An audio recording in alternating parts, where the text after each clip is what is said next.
Obviously, Michael van Gerwen, we can't take away that he is a 40-something time major champion, but he didn't add to that at the weekend. One of his more surprising defeats, his first defeat in the UK Open final, but his second major defeat in a little over 2 months.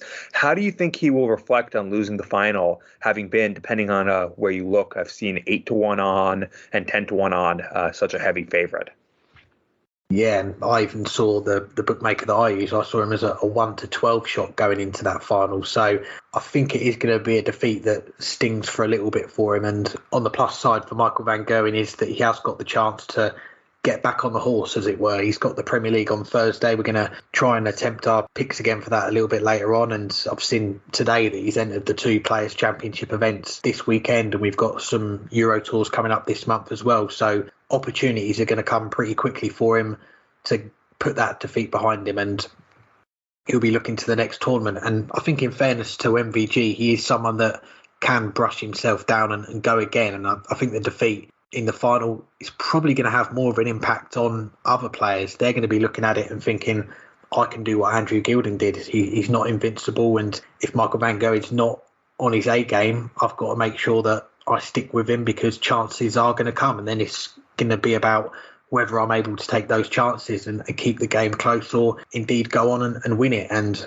that's what we saw on Sunday night. Michael couldn't go through the gears like many would have expected him to, going up against someone playing in their first major final. He had so much more experience, and at the start of the final he did threaten to do that. He had that 12-darter, the 1-3-5 on the ball to go 2-0 up, and you do start to fear the worst for Andrew Gilding. But Michael didn't really push on after that, and I was having a look at some of the legs that he did win in that final, Michael, and there was 2 19-darters, 2 18-darters, and yeah, he won those 4 legs, but we never saw him go on a run of 4 or 5 legs where he was winning them in 4 or 5 visits, and that would have really broke the back of the game and ramp up the pressure. He had some big shots in there. There was a 130, a 170, as well as a 12-darter on throw, the 170 was, but the timing, it wasn't there. He left 170 in the penultimate leg, and that's when he really needed to take it out. The previous leg, when he got the 170, Andrew Gilding was stuck on 242, so he could have quite easily laid up for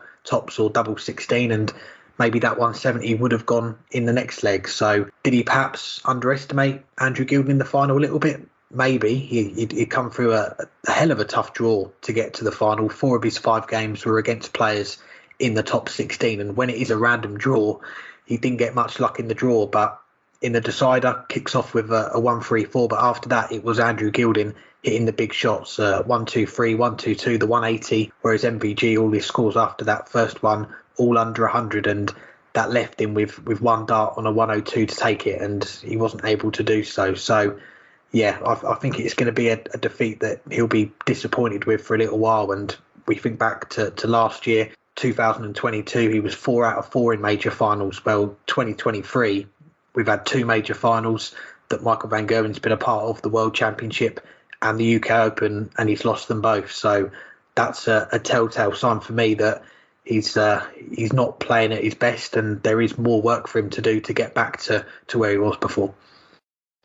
Yeah, and it's not just that he's not playing at his best per se, but it's that he's not able to sustain his best for as long as when he was, well, at his most dominant. Yes, the match against Luke Humphreys, he was brilliant. The match against Nathan Aspinall, for the most part, he was brilliant. He had a couple, he had a dip in the middle of that match, but for the most part was playing pretty well. But he ran out of steam for the semifinals and finals. He just benefited that Dimitri appears to have some sort of bug against MVG recently, and just could not push MVG. And then in the final, Andrew Gilding was able to take advantage of all of MVG's mistakes, like MVG was taking advantage of a lot of Gilding's for much of that match as well. It was a match that both of them gave each other chances, but Gilding took more of those chances than MVG took. And it looked like he was just that little bit flat at the end of a long weekend.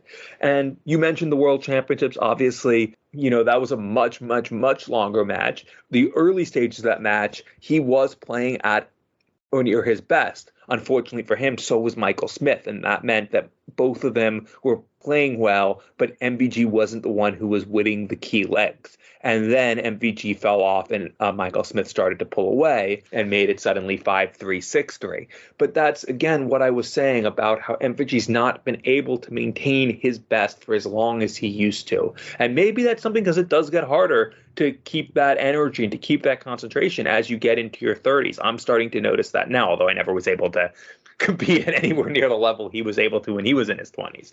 But it does get that little bit harder, and maybe he's still trying to figure out how to balance himself through a longer match, or in the case of something like the UK Open, a longer weekend where you're now having to play back-to-back mid-length matches, but combined they turn into one really long match. It's you have to win 22 legs, and he didn't have that advantage of getting that extra 45 minutes to an hour that Andrew Gilding had by having been in the first semifinal. So maybe Michael van Gerwen still needs to figure that part out a little bit more, because he still is the best or the second best player in the world. And I think he knows that. He gave Gilding too many chances and Gilding took them. And on the night, therefore, he lost and Gilding was the one who was left with the title.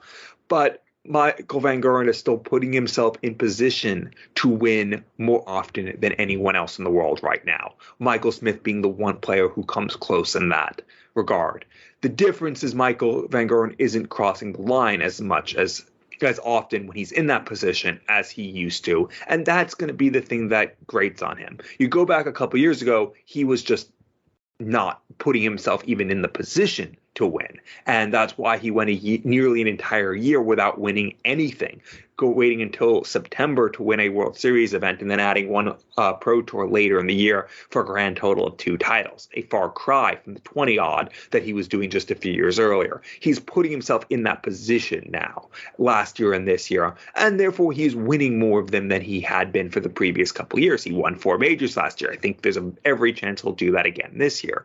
But he still needs to figure out how to balance himself and balance his energy to be able to win these matches. Because he's just not playing at his best for long enough. It's costing him. What is he going to take out of this weekend? I don't know. I think it's going to be something like what I just said. I think he is still tinkering. I think he's still not tinkering like with his equipment, but tinkering with that mental preparation of his game. He's still figuring out how to get back as close as possible to where he was 5 years ago. And I think that's the right attitude to have. He's not satisfied with being the runner-up. He's not satisfied with being number 3 in the world.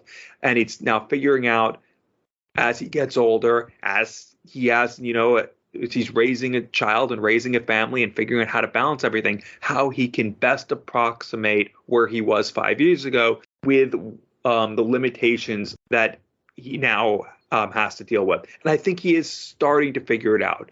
But in the end, this weekend, it didn't work out. And maybe that was just that luck of being in the second semifinal. But half the time that you make the UK Open semifinals, you'll have that luck of having to play those 2 matches back to back. And he still needs to figure out how to be able to get up for that final and to maintain himself throughout it. It's obviously difficult. We saw last year Michael Smith ran out of steam. We saw Rob Cross run out of steam a few years earlier. It's a very long weekend. And even if you're in that first semifinal, there's no guarantee you'll have the energy. But I think that that's where Van Gerwen still where he should at least be reflecting. And it's not to, take the negatives. It's how to, when he's in that position next time, to be able to pace himself so that he gets over the line.